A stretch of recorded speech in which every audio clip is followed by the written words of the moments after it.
Le nom de la plante vous est connu, hein, je vais vous le dire. Je vais le tremper un petit peu. Donc on est en présence du serpolet. C'est un petit thym, en fait, c'est du thym, mais minuscule, ras, beaucoup plus fin d'ailleurs que le thym. Hein. Mais le serpolet, il fleurit comme ceci, au bout de mon doigt. Donc ce sont des fleurs de thym, hein, ça ressemble vachement au thym, mais c'est ras, ça gazonne. Et ça se cuisine. Par contre, il faut une certaine obstination pour faire la cueillette. Dans son élément vraiment naturel. Est-ce que ça vous fait penser à quelque chose? Je vais prendre une feuille. C'est grasse, ouais. On dit trassulescente. Ou succulente. Qu'est-ce qui s'est passé? Donc c'est... Elle est froide au toucher, ça veut dire qu'elle n'a pas de poils. Dès qu'une plante est un peu pileuse, on a l'impression qu'il y a de... Donc là, on est dans le froid, donc on est dans on est dans le... on appelle ça la betterave maritime. C'est l'ancêtre de toutes nos betteraves. Betteraves rouges, betteraves sucrières, betteraves fourragères. C'est l'ancêtre des côtes de bête, betterave, côtes de bête, j'en ai encore mangé il y a 2 jours, je suis là. Qu'il faut cueillir, pas ici, mais on en trouve sur le littoral. Trouver des endroits un peu préservés des déjections canines, par exemple. Mais c'est absolument délicieux. C'est légèrement sucré, comme toutes les bêtes, et ça n'a pas d'acidité. Donc c'est avec simplement fondu dans une poêle, impec. Et donc c'est intéressant. D'accord. C'est la farine. Là, c'est une bonne petite odeur. Car comme tous les légumes, y compris potagers, dès que la plante part en hauteur, elle vide sa racine au profit de l'aérien. Et elle devient fibreuse, notamment. Donc ça devient... C'est pas bon, c'est pas mangeable. Mais voilà, c'est la carotte sauvage avec des fans de carottes qui ressemblent aux fans de carottes cultivées. Donc ça, c'est l'ancêtre des carottes. Alors, comment est-on arrivé à l'orange? Ça s'est passé en Hollande au XVIIIe siècle, mais j'ai pas tout. Voilà. En tout cas, on est... Alors, je pense que de toute façon, si vous voulez, à partir du moment où l'homme a eu l'idée que ce légume était intéressant, il l'a cultivé. C'est-à-dire qu'il l'a favorisé par rapport, il a cultivé un massif de carottes. Et puis il a appris à la cueillir au bon moment, c'est-à-dire quand elle est toute petite et tendre. Donc puis après, à force de sélection, au fil des siècles, on arrive à des légumes plus intéressants. C'est le cas aussi pour la betterave. Là, on est en présence de l'ancêtre, mais au fil des sélections variétales, de l'intelligence humaine, on est arrivé à des betteraves charnues, comme celles que vous avez dans vos assiettes, ou dans le sucre, feuilles, jusqu'à faire verdir votre peau à l'endroit de la nature, et vous avez un soulagement instantané. C'est une histoire d'acide basique. C'est-à-dire que quand vous êtes piqué par une ortie ou par un autre, vous avez... C'est terrible, et c'est de l'acide formique qu'on retrouve dans l'ortie. C'est-à-dire que vous avez des composés formiques dans l'ortie. Donc des composés animaux dans le végétal. C'est intéressant. Là, on est dans la famille des marguerites. Elle pourrait être plus ouverte. On va en voir une autre qui est encore plus spectaculaire avec les pétales qui tournent, la Centaurus. Donc ça, c'est la compagne du moment, ainsi que la carotte. C'est Centaurus comment actuellement? C'est un saneson. On est toujours chez les composés, hein, les marguerites, pour simplifier. Lui, il s'appelle saneson jacobé. Quand dire que les agriculteurs le détestent un peu parce qu'il a tendance à empoisonner les bons. Spectaculaire, on la verra tout à l'heure. Bah, d'ailleurs, on la voit. Je ne sais pas si vous apercevez, là, il y a un genre de cierge dressé devant le buisson. Ça, c'est sa cousine, si je veux dire. C'est la molène, la grande molène. On a marché tout à l'heure. Là, c'est double. Là, la pharmacie.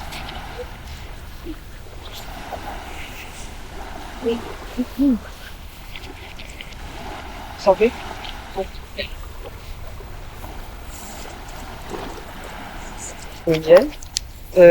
Qui est une plante qui fait du bois. Vous savez, il y a des plantes qui ne fabriquent pas de bois, mais celle-ci, elle garde sa silhouette hivernale.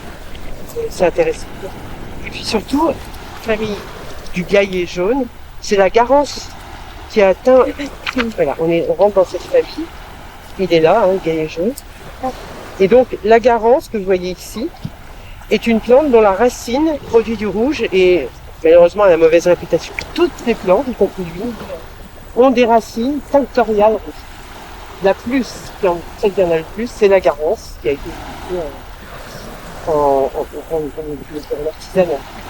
La plus emmerdante, si j'ose dire, c'est celle-ci, le gaillet gratron. Ah oui, oui, oui. Là, vous avez des graines, vous savez, ça colle partout, bon, mais c'en est une. Et puis, vous avez aussi le gaillet blanc, là, il n'a pas de spécificité. On appelle la grise vulgairement. Oui, c'est ça. Ah oui. Oui, oui, oui.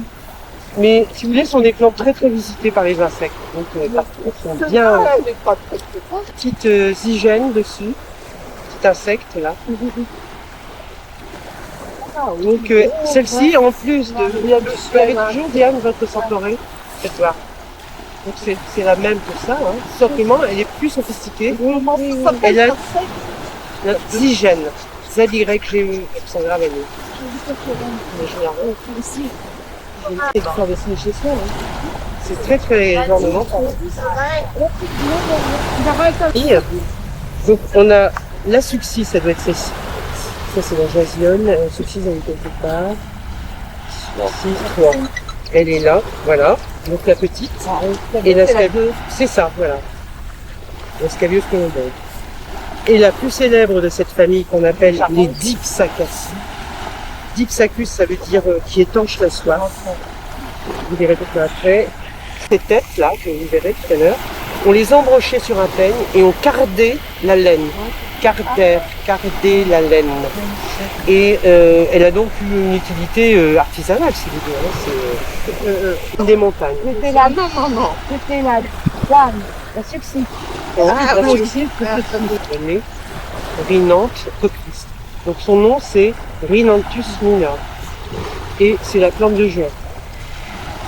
Ici c'est jaune cocris. On la voit, elle est particulière.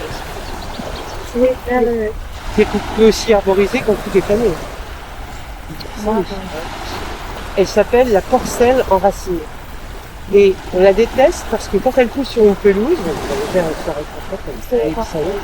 et elle attire la terre avec elle. C'est-à-dire que quand vous déracinez une porcelle de votre pelouse, vous avez une zone de terre nue. Vous avez déjà vu ça? Oui. Non, mais celle qui pousse sur les façades, vous savez, il y a souvent la glycine, mais on met d'autres plantes, on met des passiflores, mais on met aussi des... De la feuille des Bjorn. C'est pas loin. Ça commence par CL. C'est la même feuille. Hein. Ouais. De la famille, c'est de la famille des clématites. Et les clématites elles-mêmes, c'est un arbuste piquant, avec épines. Les ronces, c'est mieux du coup. Et ça, c'est une plante vraiment sympathique aussi, c'est le prunelier. Donc qui donne des petites prunelles bleues, on en verra, je pense. Le cours du fleuve n'est pas forcément celui d'origine. Parce que toute la zone que vous voyez là, elle semble assez sauvage, mais en fait elle est humanisée et organisée par l'homme depuis au moins 1000 ans. Parce que ce sont des prairies intéressantes, donc elles sont pâturées. Ce sont des zones de pêche et ce sont des zones de chasse. Donc tout ce que vous voyez là jusqu'à Paluel, qui est le premier village, c'est une zone naturelle d'intérêt écologique, faunistique, floristique, une SNIEF. Et à ce titre, elle ne peut pas faire n'importe quoi. Donc, c'est la famille des vesses. La plus connue, c'est celle-ci parce qu'elle a été cultivée par le courage. La veste et la Mycia sativa. Mais vous verrez celle-ci, vous verrez la veste blanche, vous verrez toutes celles-là, on les voit dans le dos. Là, on rentre dans les toits. Donc ça, c'est ce qu'on appelle des gesses. Donc ça, c'est la plus connue. Là, vous avez les mélineux. Et voilà, là on rentre chez les notiers. Donc le notier corniculaire, je pense que c'est le... Ça c'est la luzerne cuisine. Donc ça doit être 5. Ça c'est l'orgagna. Tu l'as le donc avec cette tendance à rougir. C'est un peu ubiquiste, elle est sympa cette plante. Très douce. C'est vraiment c'est un peu court. Donc on l'appelle le patois chanfreigne. Oui, oui, Elle se renverse. elle se renverse. Mais là, c'est se renverse. bizarre. C'est ça. C'est possible. C'est tout ça. Et elle se renverse parce que Alors, elle est représentée ici. oui. Et ce qui est intéressant, c'est son nom. Eupatoire, c'est un drôle de nom.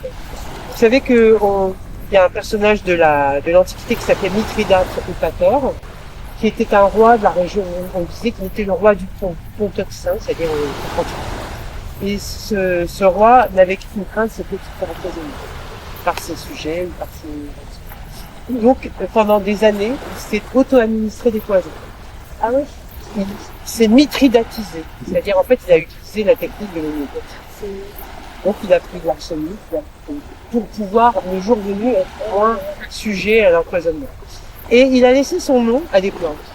Eupator, il y a plusieurs eupatoires, qui attestent donc d'un usage pharmaceutique de la plante. Ce qu'il faut, c'est prendre des ronces bien droites et lever des côtes, quoi. C'est-à-dire, la ronce, elle a 5 côtés, la tige de ronce, quand vous la coupez. Donc vous avez 5 liens comme ça qui se détachent, et essayez de le casser. Ah,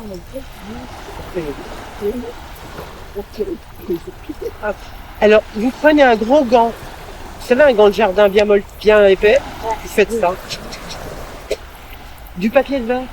Vous savez, cette intelligence d'utiliser de ce qu'on a, quoi. Donc, on appelle ça dans Corrèze le paillassou. Et je pense qu'on peut le réaliser avec des pailles autres que la paille de seigle. Ces pailles-là sont trop épaisses. Moi, j'ai pris des gratinées en fait. Mais il doit y avoir moyen de moyenner. Les choux-fleurs, comme Romanesco fleurs. Ouais, c'est donc une plante qui a donné à un endroit de sa structure quelque chose. Le bourgeon, la fleur. Donc, on a mis des poacées.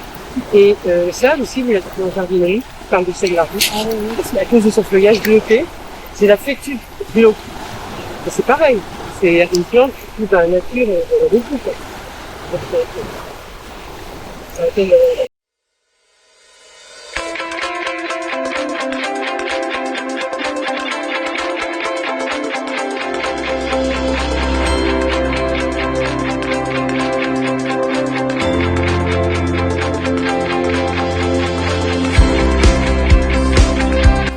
Ça, c'est un micrastère, corandinum.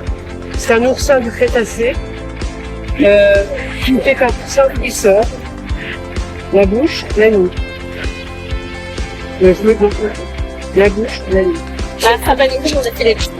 Vous savez, les oursins n'ont pas un squelette interne comme nous, ils ont un exosquelette qu'on appelle un test. Donc le test qui s'est rempli d'une matière siliceuse et qui, à la faveur ou des températures ou des pressions, s'est transformé en silhouette. Et donc, quand vous extrayez précisément la silhouette d'un animal qui a celui-là, il est lourd aussi. Celui-là est très lourd, parce que